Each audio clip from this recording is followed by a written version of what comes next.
இடம்பொருள் நேயர்களுக்கு வணக்கம். ஸோ இன்னைக்கு வந்து பார்த்தீங்க அப்படின்னா இப்போ பாண்டியன் ஷோஸ் பாக்யலட்சுமி மெகா சங்கமத்தில் இன்ட்ரெஸ்டிங்கான திருப்பங்கள்லாம் ஓடிட்டு இருக்கு. யூஸ்வலாக வந்து பார்த்தீங்க அப்படின்னாலே மெகா சங்கமம்னாலே வந்து ஒரு டைம் வேஸ்ட் மாதிரி தான் இருக்கும்னு வச்சுக்கோங்களேன். முக்கால்வாசி நேரம் மெயின் எபிசோடில் இருக்கக்கூடிய விஷயங்களே இருக்காது. அதாவது சம்மந்தமே இல்லாமல் வந்து இந்த ராஜா ராணி பாரதி கண்ணம்மாக்கெல்லாம் வந்து பார்த்தீங்கன்னா கலை நிகழ்ச்சிகள் நடத்திக்கிட்டு இருப்பாங்க. டான்ஸ் போட்டி நடந்துட்டு இருக்கு. போட்டியில் என்ன நடக்குதுன்னு பார்க்கலாமா அப்படின்னு ஓடிக்கிட்டு இருக்கும். அந்த மாதிரிலாம் இல்லாமல் இங்கே வந்து பார்த்தீங்கன்னா மல்டிபிள் பிளாட் கதை கடை அப்படின்னு போகிற மாதிரி தான் ஓடுது. ஏன்னா ஒரு பக்கம் வந்து ஜெனி செடியார் விஷயத்தில் ஒரு பிரச்சனை ஓடுது, இன்னொரு பக்கம் ராஜிக்கு ஓடி போகிறது, இன்னொரு பக்கம் பாக்கியா எப்படி சமைச்சு முடிக்க போகிறாங்கிறது.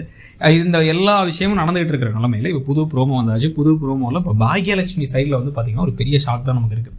என்ன பண்ணால் வந்து ஈஸ்வரி ரொம்ப வருத்தப்பட்டுட்டே இருக்காரு இவர் செடியன் அப்படின்னு முடிவு பண்ணி இல்லை வேற ஞானஸ்தானம் கொடுக்கறதுக்கு வந்து இப்போ ஏற்பாடு பண்ணுறாங்க, பேர் வைக்க போகிறாங்க அப்படின்னு தெரிஞ்ச உடனே திடீர்னு நேராக கிளம்பி அந்த ஃபங்க்ஷன் நடக்கிற வீட்டுக்கு போகிறாங்க. ஃபங்க்ஷன் நடக்கிற வீட்டில் எங்கேயாச்சும் எப்போவாச்சு ஒரு கை குழந்தையை மட்டும் தனியாக வந்து தொட்டிலில் போட்டு எல்லாருமே எங்கேயாச்சும் போயிருப்பாங்களா? அங்கே அப்படி நடக்குது. ஜெனியுடைய அப்பா அம்மா எல்லாருமே கிளம்பி வந்து வேற எங்கேயோ இருக்காங்க.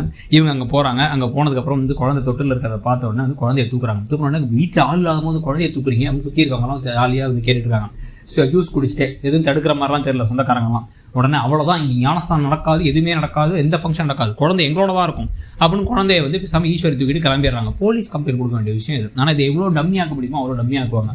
ஸோ இப்போ இவங்களும் வந்து குழந்தைய அப்படி கை குழந்தைய அப்படி விட்டுட்டு போனதுக்கே தூக்கிட்டு போகலாங்கிற மாதிரி தான் நமக்கே தோண ஆரம்பிச்சுன்னு வச்சுக்கோங்க இன்னொரு பக்கம்.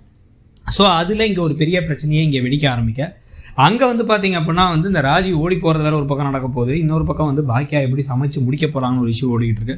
ஸோ இப்போ ஈஸ்வரி எடுத்த முடிவை பற்றி, ஈஸ்வரி குழந்தைய தூக்கிட்டு ஓடுறதை பற்றி உங்கள் கருத்து என்னங்கிறத சொல்லுங்கள். தேங்க்யூ. இடம்பொருள் நேயர்களுக்கு வணக்கம். ஸோ இன்னைக்கு வந்து பார்த்தீங்க அப்படின்னா வந்து இப்போ பாண்டியன் ஷோஸ் பாக்யலட்சுமி மெகா சங்கமத்தில் இன்ட்ரெஸ்டிங்கான திருப்பங்கள்லாம் ஓடிட்டு இருக்கு. யூஸ்வலாக